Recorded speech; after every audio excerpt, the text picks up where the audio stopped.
Di video kali ini, kita akan belajar pada tema 7, subtema 1, muatan pelajaran Bahasa Indonesia. Menemukan kata sulit pada teks.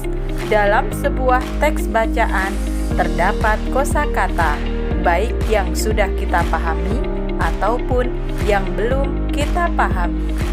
Kita bisa menemukan arti kata-kata sulit tersebut dalam sebuah kamus, yaitu KBBI, Kamus Besar Bahasa Indonesia. Cara menemukan arti kosakata sulit dalam kamus. Tentukan kata dasar dari istilah yang ingin kamu cari. Lihatlah huruf pertama dari kata dasar itu. Buka kamus ke halaman huruf pertama pada kata tersebut. Cari kata yang kamu ingin ketahui maknanya. Contoh, menemukan arti kosakata sulit pada kata semai. Semai, benih tumbuhan yang sudah berkecambah yang akan ditanam lagi sebagai bibit di tempat lain.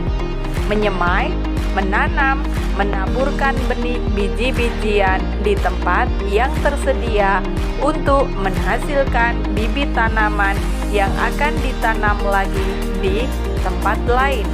Kita tidak akan menemukan menyemai di bagian M, sebab kata dasar menyemai adalah semai.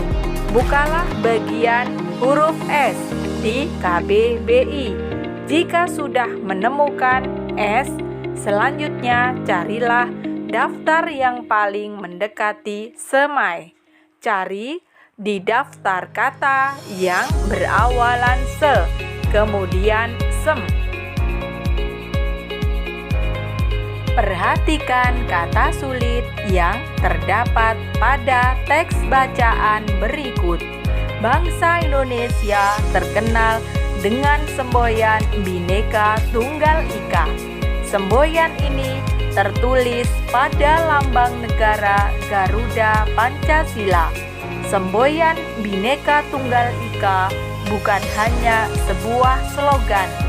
Bhinneka Tunggal Ika memiliki arti meskipun berbeda-beda tetapi tetap satu. Perbedaan tersebut terlihat dari beragamnya suku bangsa, bahasa, agama, adat, dan budaya. Meskipun memiliki perbedaan, penduduk Indonesia tetap dapat hidup berdampingan dengan rukun. Kata sulit, suku bangsa, artinya kesatuan sosial yang dapat dibedakan dari kesatuan sosial lain berdasarkan kesadaran akan identitas perbedaan kebudayaan, khususnya bahasa. Semboyan, perkataan atau kalimat pendek yang dipakai sebagai dasar tuntunan pegangan hidup, intisari suatu usaha, dan sebagainya. Slogan, moto. Slogan, perkataan atau kalimat pendek yang menarik atau mencolok dan mudah diingat untuk memberitahukan atau mengiklankan sesuatu. Mengenal gagasan pokok.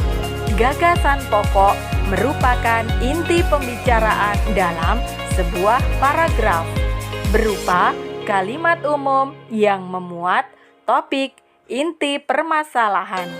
Gagasan pokok jumlahnya hanya satu dalam setiap paragraf. Gagasan pokok terletak pada kalimat utama.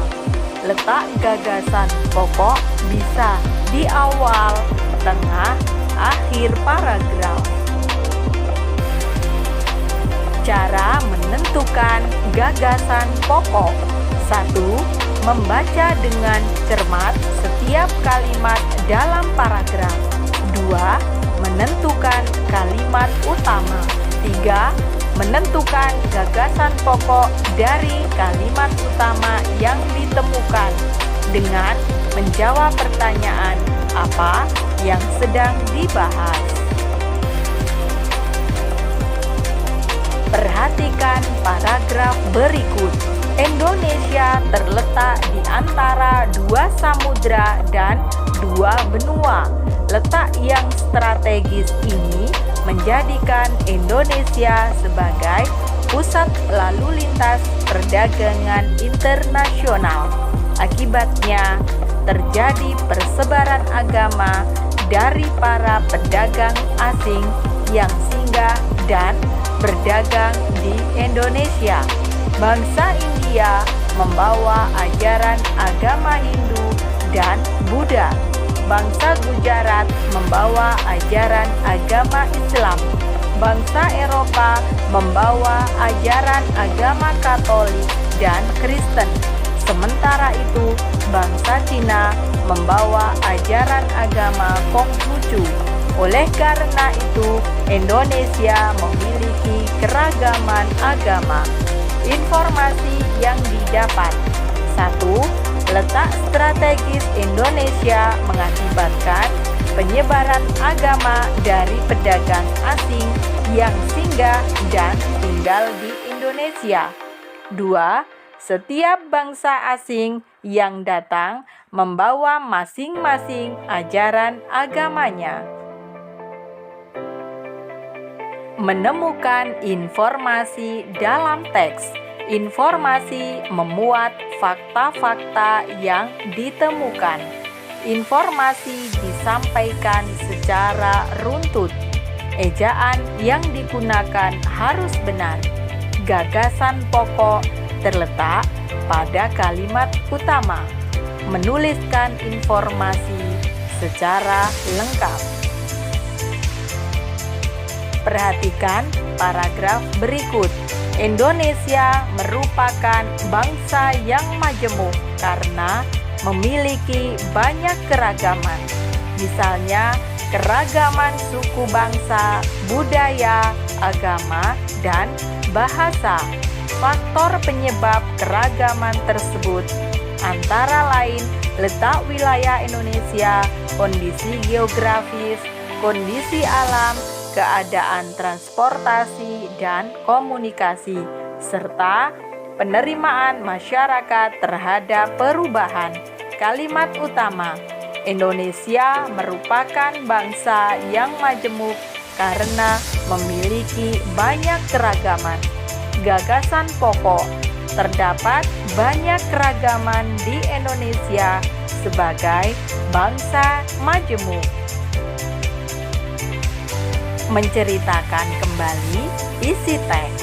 Sebelum menceritakan kembali, perlu diketahui, membaca teks dengan intensif seksama, memahami isi teks, menuliskan peristiwa dalam teks secara runtut dengan ejaan yang benar. Informasi yang didapat. Letak strategis Indonesia mengakibatkan penyebaran agama dari pedagang asing yang singgah dan tinggal di Indonesia. 2. Setiap bangsa asing yang datang membawa masing-masing ajaran agamanya.